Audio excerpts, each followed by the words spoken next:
Welcome to the WA Property Q&A, the podcast where I explore the ins and outs of buying property in Western Australia.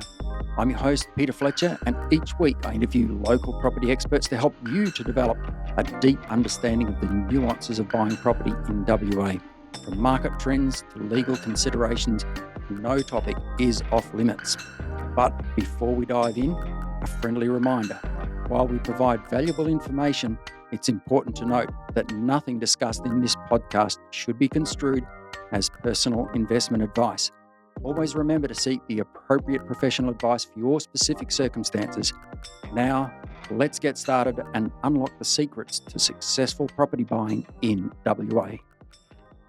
Welcome to another episode of the WA Property Q&A podcast. I'm Peter Fletcher, and joining me today is the Executive Officer of the Housing Industry Association WA, is Michael McGowan. Michael, welcome. Thanks, Peter. Thank you very much for having me.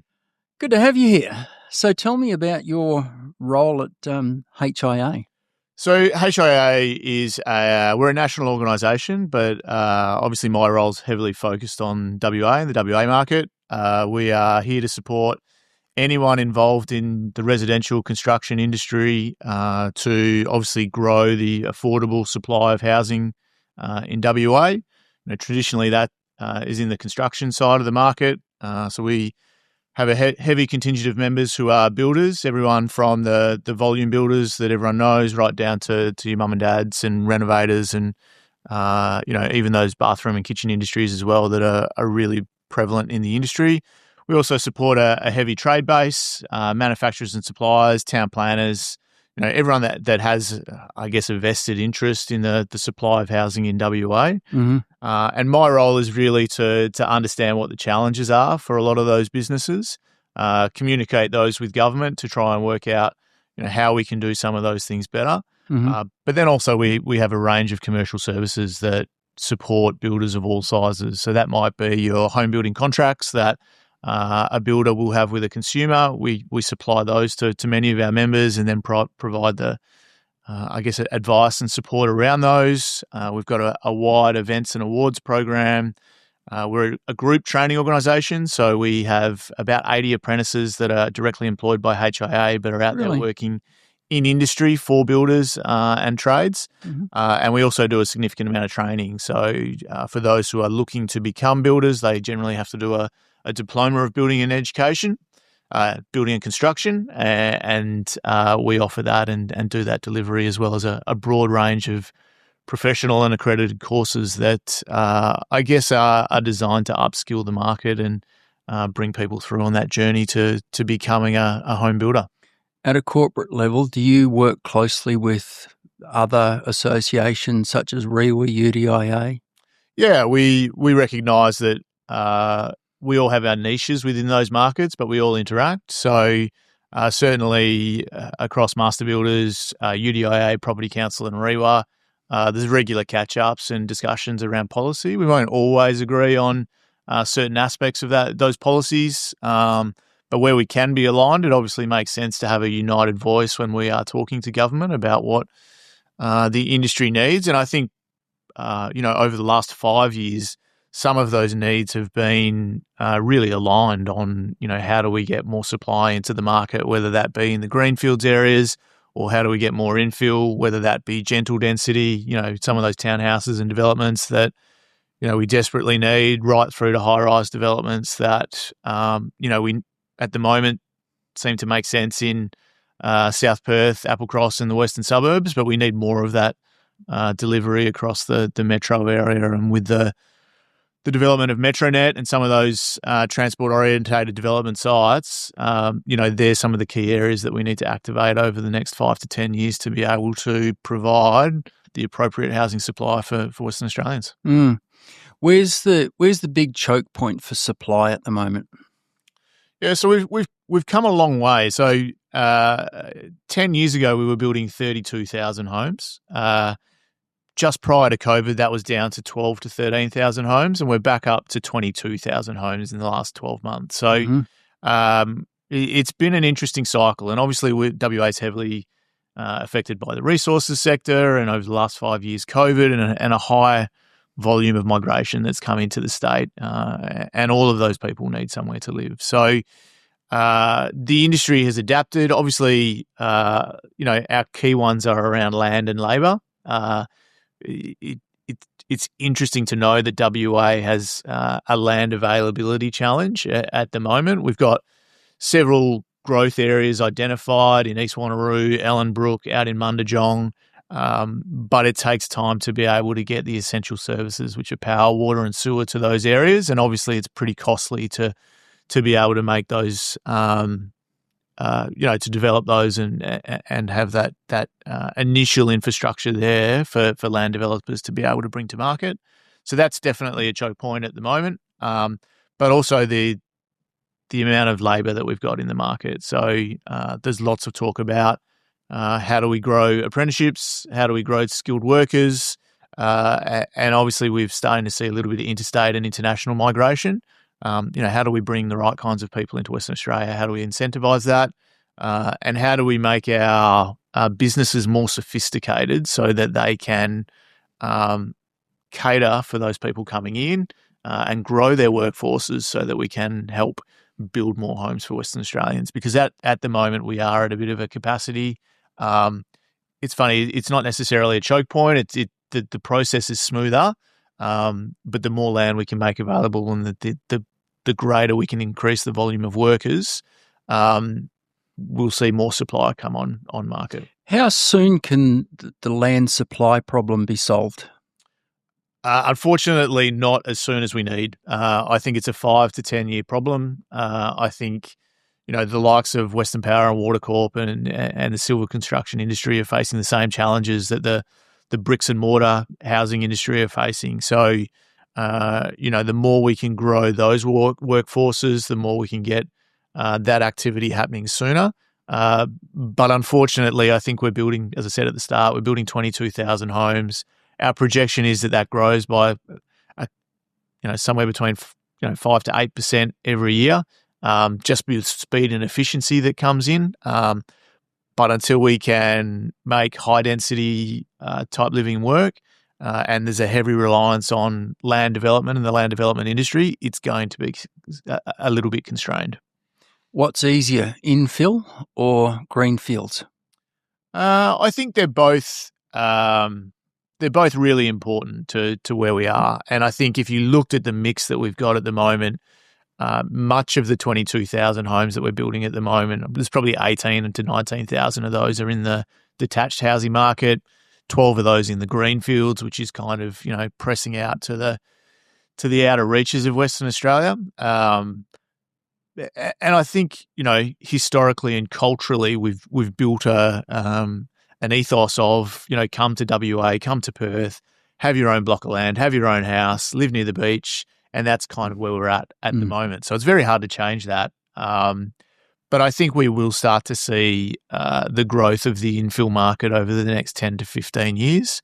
And it will be around the Metronet sites that do cater for better amenity and for different types of building and apartment building that's available. So we will see more 1 and 2 bedroom apartments becoming available in some of those areas. And perversely, the increase in the median house price in the established market starts to make some of those projects a little bit more viable. So, we all have seen the data and lived the experience of, house prices growing by 70 or 80% over the course of the last 5 years, and unit prices expected to kind of go up by a similar amount over the next sort of couple of years. They're actually good things for the construction market because it starts to make some of those projects more viable. East Wanneroo and West Ellenbrook. Who would have thought that we'd be talking about that? But here we are. What do we need in those areas to make development of those areas work? Yeah, I think it's as simple as power and water. So there is. It's not the easiest land to build on, so there needs to be a fair bit of work to obviously get pump water away from those areas. and then obviously be able to put the infrastructure in there. There's obviously a fair bit of wildlife in there as well, so managing that process as we go through the build period. But it's almost the coordination of those services and agencies to be able to deliver that is the critical thing at the moment. So it's the execution, it's working together. I talked a little bit about Metronet, but I think that was a great example of how Main Roads, Western Power, all the agencies within government were able to pull together to be able to deliver outcomes in a reasonable period of time. We can argue about the cost another day over a beer or wine, but that's the kind. If we are really in a housing crisis, then that's what we need to see is that consolidated effort from government agencies to be able to deliver land to market quickly so that the private sector can then take over and turn that into a house that someone can live in. Mm. You said before about land being easy to build on. What makes a land easy to build on?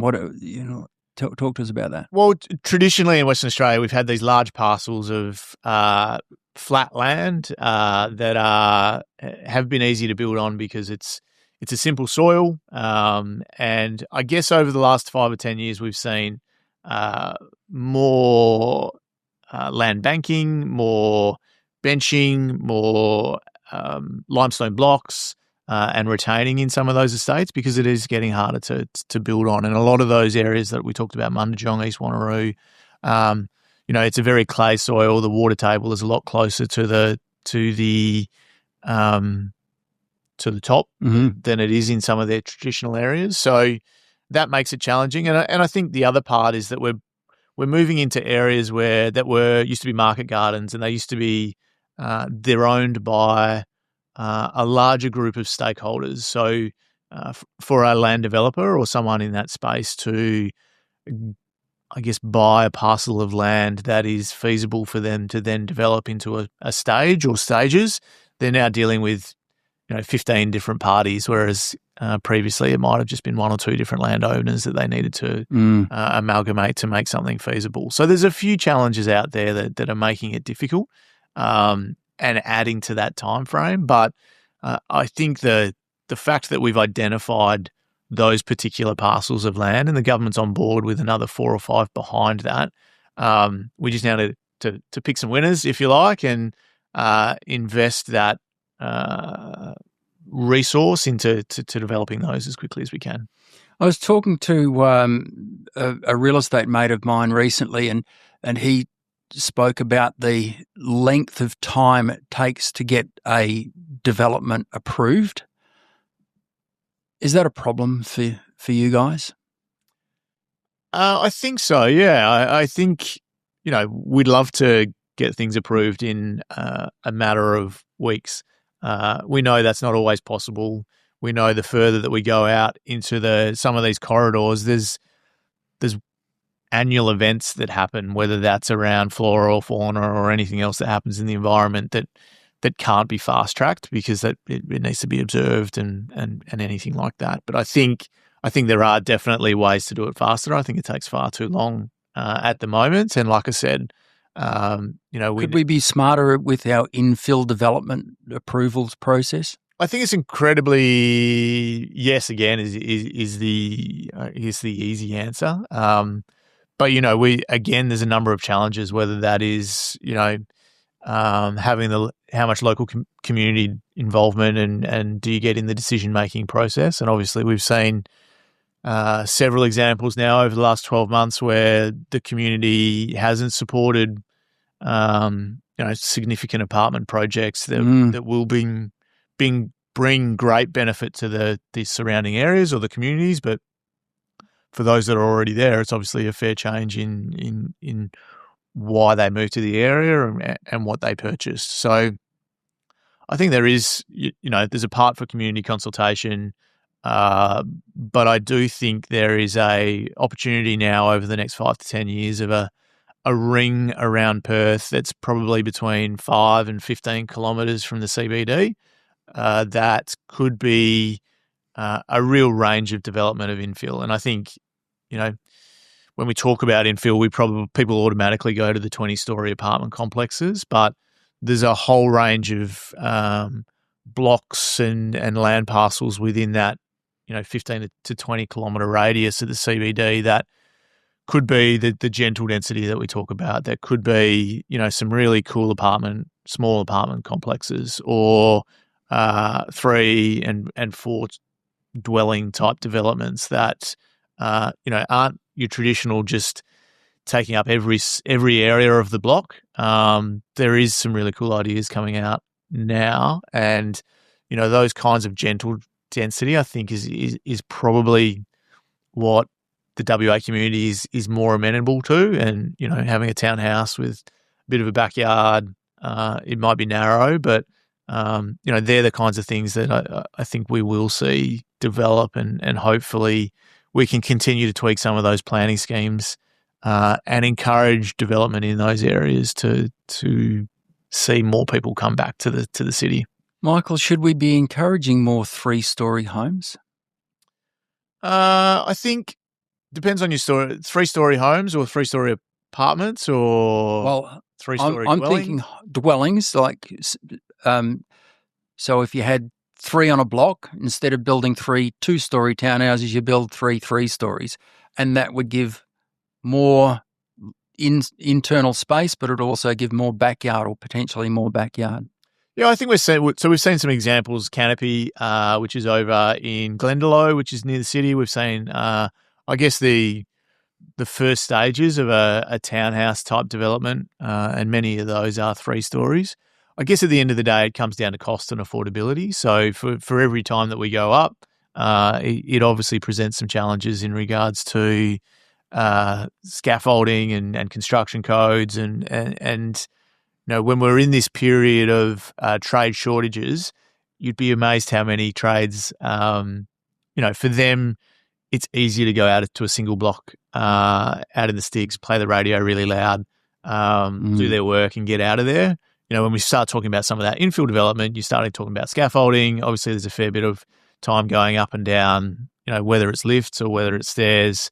That's probably not so appealing to some of those people that can get similar rates out on some of those single-story jobs. So I think if we talk philosophically, I think, absolutely, if we could get more living area in a smaller footprint, which increases density or increases livability by having, backyards or courtyards or greenery within the infill landscape, I think we all philosophically believe that's a good idea, but I think the market presents a few challenges to make that happen at the moment.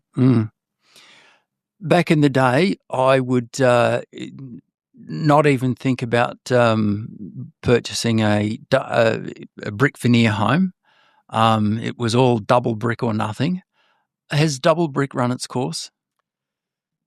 I think he's probably got to be careful here, because we love all our members all the same. I think the realities are that we now have one brick manufacturer in Western Australia, which is Midland Brick, and we have a huge number of homes that we need to build. So we have seen an increase in brick veneer product coming into the market. I would have said pre-COVID it was probably 90-10. We're probably now at 75-25, and if I'm honest, I probably see that flipping over the course of the next 10 years. So I think, certainly tile roofs, I think, are rare as hen's teeth these days, and I would say 95% of homes being constructed now are Colorbond roofs. So I think we've certainly seen a change. I think 25 seasons of the block opens people's eyes to what can be possible with framed construction and the flexibility that it might give you, obviously during the time of construction, but also when you go through a renovation process or something like that.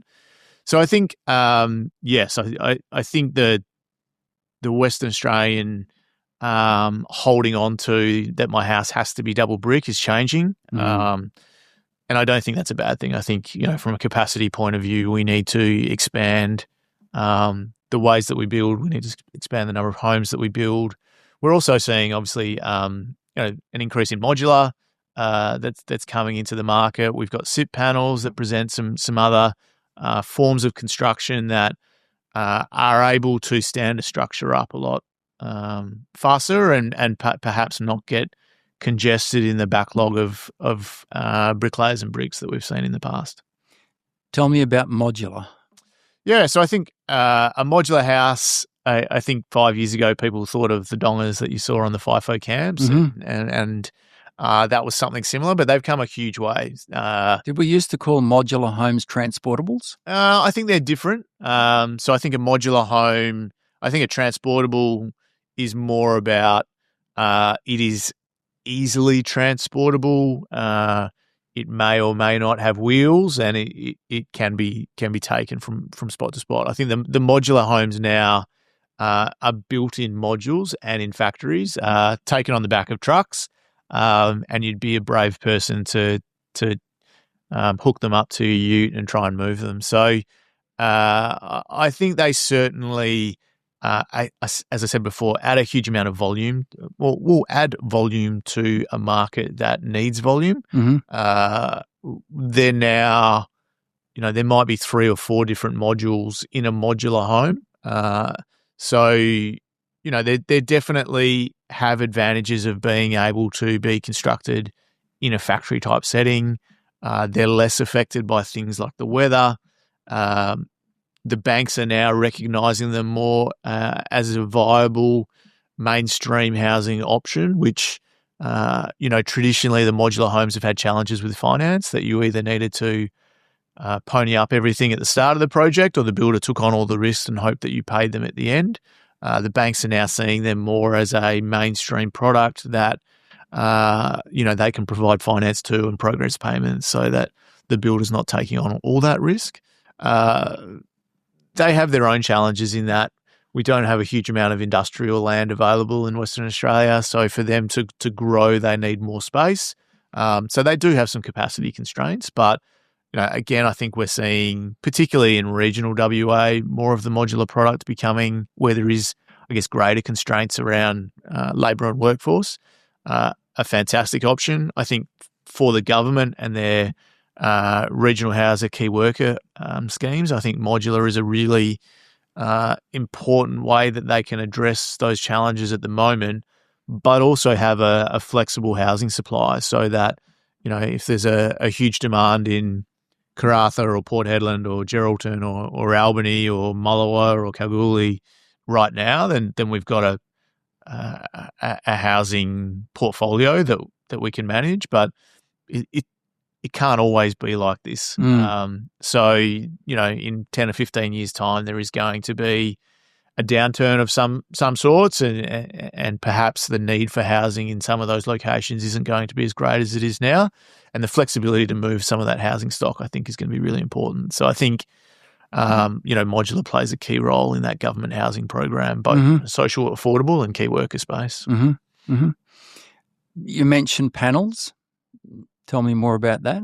Yeah, so obviously there's a range of different panelised product out there. A SIP panel is a SIP panel. A SIP panel. A SIP panel is something. What does that mean? It's got a foam, if you like. Okay. Inside the right. Yeah. Some hardy flex or some different type of product, and that forms the walls.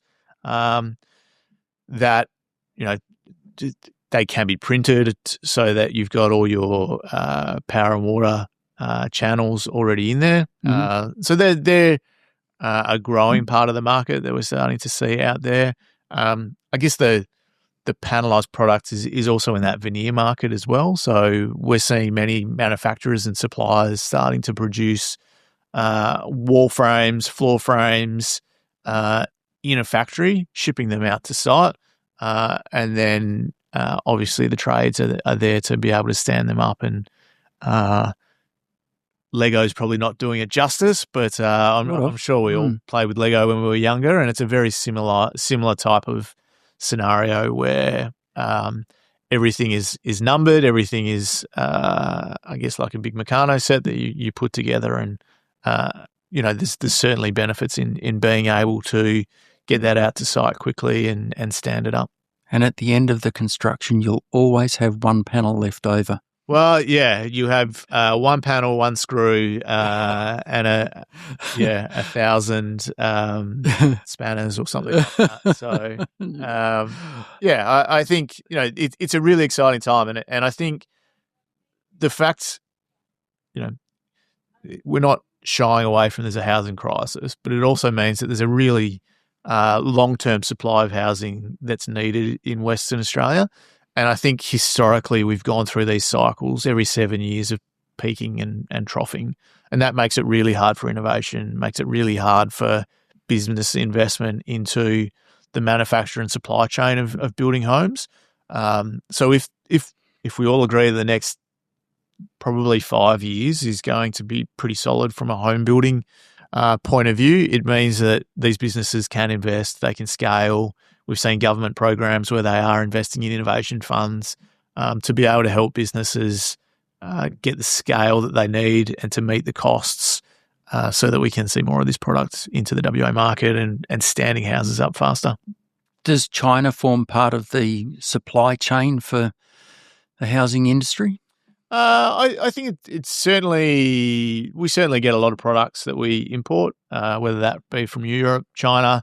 Obviously, with the situations that's going on in the US at the moment, China's looking for different markets to be able to push their product. Obviously, we want to see anything that's coming in being compliant product, and that it meets, all the regulations, whether that be from a product specific or there's been lots of talk about little kit homes and other bits and pieces that, they need to meet 7-star and all the other things that our local builders and manufacturers are being asked to do in the local environment as well.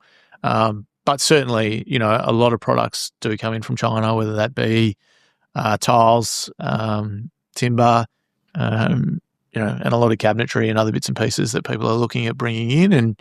And, while there is challenges around affordability, people are always going to be looking for ways to do things cheaper. And as long as it's done in a compliant manner, then I think, wherever it comes in from the world, then we just don't have the capacity to do it here. And that plays an important role. I see Bunnings is now advertising basically granny flats that you can just buy off the shelf virtually. And yeah, I that was advertised over the last week or so.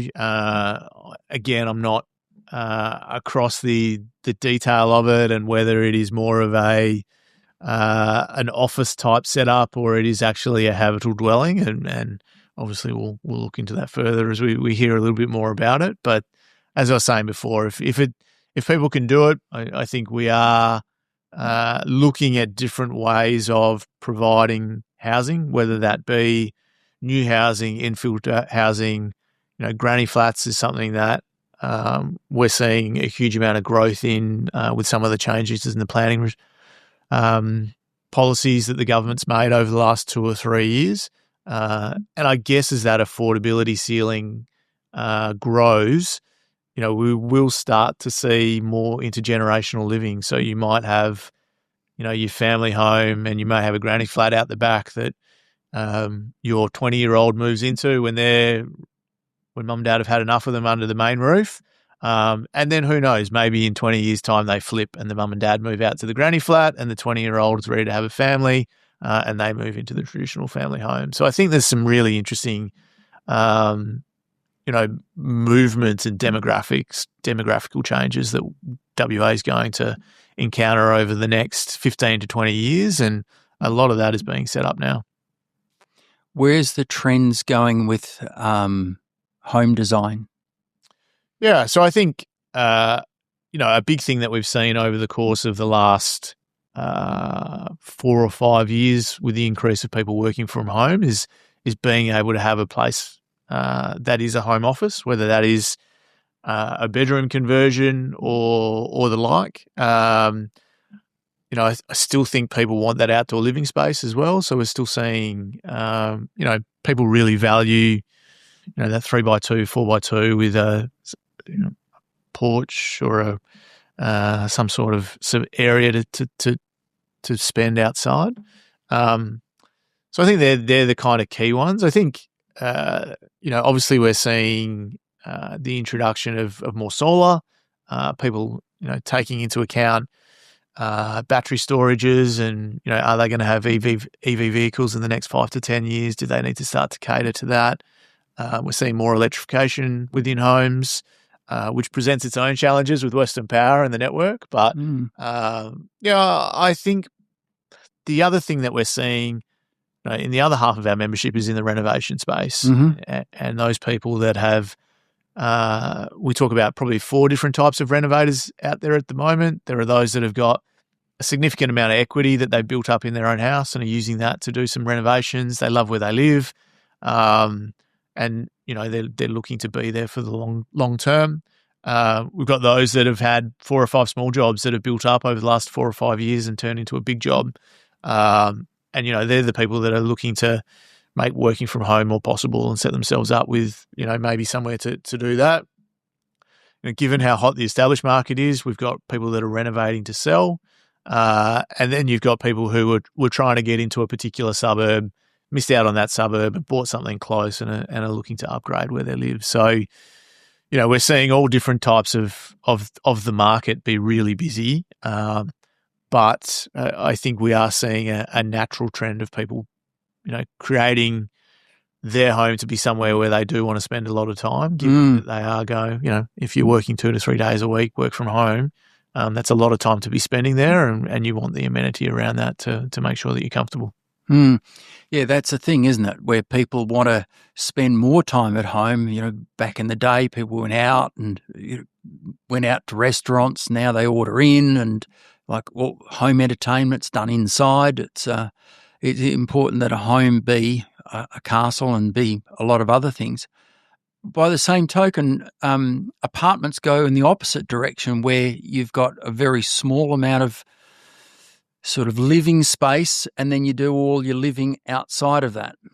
Yeah, and I think, we're particularly in some of those larger type apartment complexes that we've seen develop over the course of the last 5 years, 10 years, from Subiaco outwards, Applecross and South Perth, those apartment developers are providing a huge amount of amenity, so that, whether it's pools up the top or anything, around a lot of cafes and restaurants at the bottom of the building. I think we're going to see an interesting change there. I do wonder whether, when we look at construction costs and how do we get more of these projects out of the ground, do we have to scale back on a little bit of that amenity that's included within it's almost like a resort or style living. So I think that'll perhaps pare back in some of those projects that are not necessarily the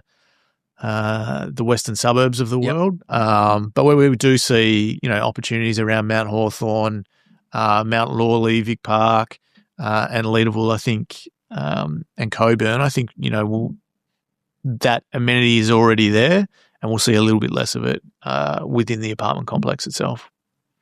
I see a lot of land around Rivervale, so in that sort of triangle around the Springs, around Blast Brewery, that sort of area.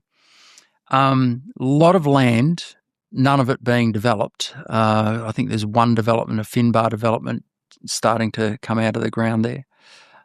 What's stopping that those mid-tier developments moving forward? It really comes down to construction costs. So, if you're looking at, it's around somewhere between $10,000 and $12,000 a square metre to be able to construct in most of those areas. And you need a minimum height size to be able to make those projects work. But if you extrapolate that, if you look at about 80 square metre apartment, it's somewhere between $800 and $1 million just to construct it. And then your sale price, whatever that might be on top of that. So 20% on top of that. Yeah. So obviously that's a challenge. I think we lost a number of the builders in that space as well as we went through COVID. So your Pindans and your Jacksons, Pro Builds, who did some of those types of projects, have unfortunately left the market for one reason or another. And it means that a lot of the reliance is on a Finbar Obviously, Multiplex is probably our only tier one builder in the state, but then you've got Build, Encon, and a few others that are busy with some of those more high-end apartments. So, as I said earlier, as that median house price gets to a point where it matches construction costs and those jobs do become viable, I'm sure we'll see more of them start to come out of the ground. But at this stage, we're still probably 12 months to 3 years away from that being the case. And then, in most of those instances, it's another 2 to 3 years in construction times before we see those come So we out. could be talking 5 to 6 years before we see really any meaningful supply come to the market. I think so, yeah. But I think, the government's talked about innovation funds and some of their policies, and they're looking to find ways to get some of that, to support some of that automation. And that doesn't necessarily have to be the high-rise things. It could be, townhouse developments in Balgar, could be sort of 3-4 story type developments in Bullsbrook, wherever some of those Metronet stations might be that might be amenable to it. So again, if you can start to get those at scale, you start to bring down you start to level off the construction costs, and perhaps that comes on a little bit earlier. But I think, realistically, yeah, we're still sort of 5 to 10 years of going through what's going to be a really challenging period before we get to a point that feels like we've got adequate supply. When you said before that pre-COVID we were building 32,000 homes a year, and then it went down to 12, and now it's up to 22. Where's a balance in this market? What would we need to be building to satisfy demand? So the federal government came out with their 1.2 million homes, which when they announced that number means nothing I to think me. we all scoffed and we were kind of like, well, whatever.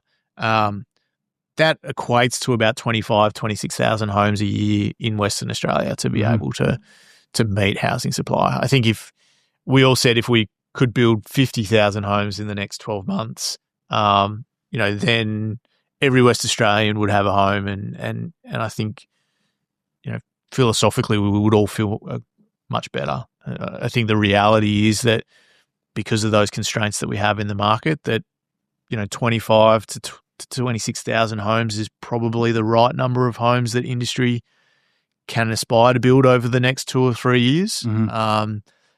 And like I said, some of the automation and the efficiencies that we'll get from build methods and build technologies will help support that. But I don't see us getting to a point where we're building 30,000 homes anytime soon. I think we're probably more likely to build 26,000 homes for the next 10 years than we are to build 32 to 35 in the next 2. So right now we're about 10, 15% off the pace in terms of satisfying just the demand that's there right now. Yeah. And then, as you said, if we look back, where the previous year we were 15 to 20% off the pace, and the previous year before that was 5 to 30. So there's this huge backlog. And I think, everyone is trying their best to push out as much supply as we can.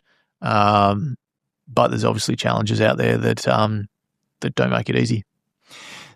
There's been some big builders go to the wall recently, and some high-profile builders. I know I had a mate caught up in one of the more high-profile recent cases, and that is a significant problem was a significant problem for him, and he basically got out of it okay financially, but he had to restart 2-3 years down the track.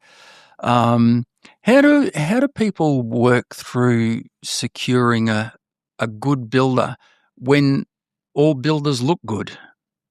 Yeah, it's a really, first of all, it's probably important to acknowledge that, there is a huge amount of people that get affected when a builder goes insolvent, from the builder and their family to the trades and their family to consumers and your friend and the like. And as you said, it's not a pleasant experience for anyone. And the more we can reduce that, I think the better for everyone. And I do think in the current environment now, if I was going through the home building process, I'd be having 2 or 3 different meetings with different builders, and I'd be listening to different points of view and really get an understanding of what their build process looks like and who's going to be the right person for me to be able to go through that process. Obviously, we live in the age of reviews, and reviews can be pointed one way or the other. But I think that's an important thing if I was a consumer going through the build process is I'd be looking at Google and some of the social media channels that are out there and trying to get a better feel for it.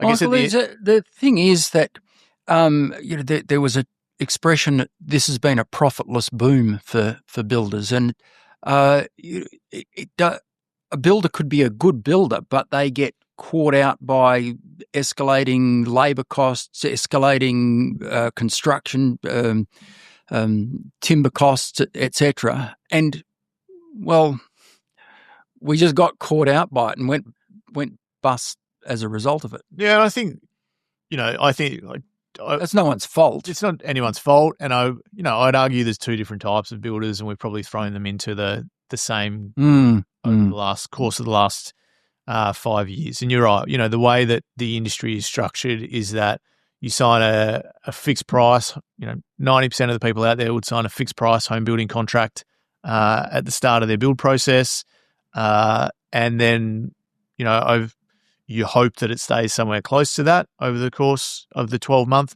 period that you might be building.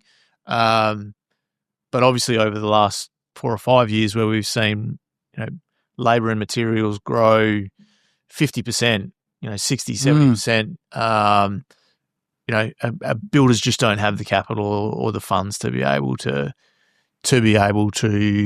make it through that. And we've seen plenty of builders who have sold their personal homes and had to invest a lot into their businesses, and some have made it through, some are just making it through, and some haven't.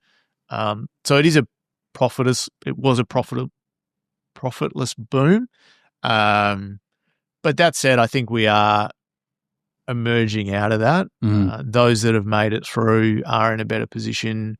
There is obviously a huge amount of demand out there, and hopefully moving forward, we don't see situations where the supply chain is as throttled as it was, be that either materials or labour, which cause that rapid escalation. I think a builder can deal with delays or price increases, but both is incredibly difficult. So, it's certainly, our advice is that it's certainly getting better out there, but take a few meetings and make sure that you feel good with them, because it's not just the 6 months before you start building and the 9 months you are building, the 6 or 7 years there afterwards where you may have some relationship in regards to faults or defects that you have to continue working with the builder on, and we want that to be a good process. Back in the day, the Australian dream was a quarter acre, 3-bedroom, 1 bathroom, Holden Kingswood, 2.5 kids. Where is it in, let's say, 25 years when you think in the future? What does the Australian dream look like to you? Yeah, it's a really good question. I've got a 13 and a 10-year-old daughter, and it's certainly a conversation that we've had, particularly over the Christmas period with family and friends around, what does the future look like for them, and will they be able to afford a house? And it's certainly not a quarter acre anymore. I don't think we can facilitate that. But I do think there's going to be some important decisions made by government and others over the course of the next 10 or 15 years that could help shape that. I think there's going to be a huge intergenerational wealth transfer that happens over the course of the next 10 to 15 years. And does that money go skip a generation past the 45s and go to our kids to kind of help them get into the market? Does WA look to make Bunbury or Busselton the next big centre and big city, so it takes the heat out and the concentration out of the Perth market, and opens up another market for people to go and set themselves up with? I think we've looked around the world, and there are places like London, New York, and even Sydney to some extent where it is a real challenge in that the great Australian dream is different. But I don't think that's different to anything else that we experience these days.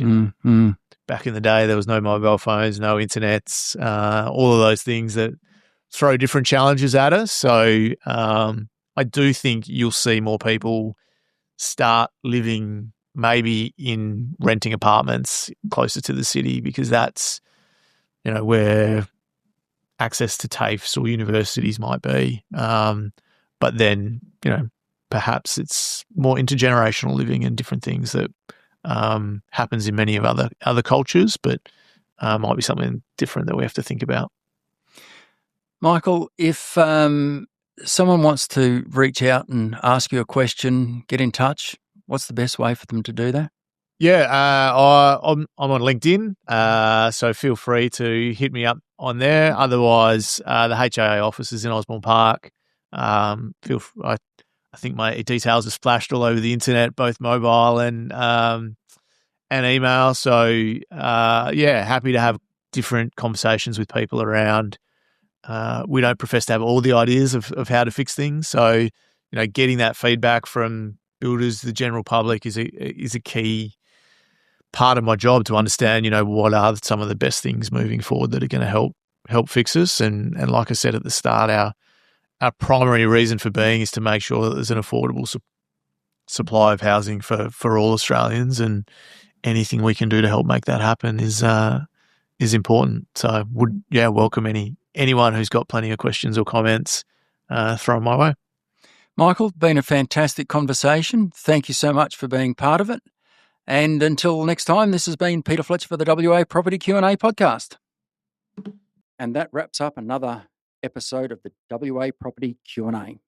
We hope you found our discussion valuable and gained some valuable insights into the world of property buying in Western Australia. Remember, while we strive to provide useful information, it's crucial to consult with the appropriate professionals before making any investment decisions. Don't forget to tune in next week for another exciting episode where we continue to unravel the mysteries of the WA property market. If you have any questions or topic suggestions, feel free to reach out to us. Until then, happy property hunting, and remember to seek the right advice for your personal circumstances. Thank you for listening.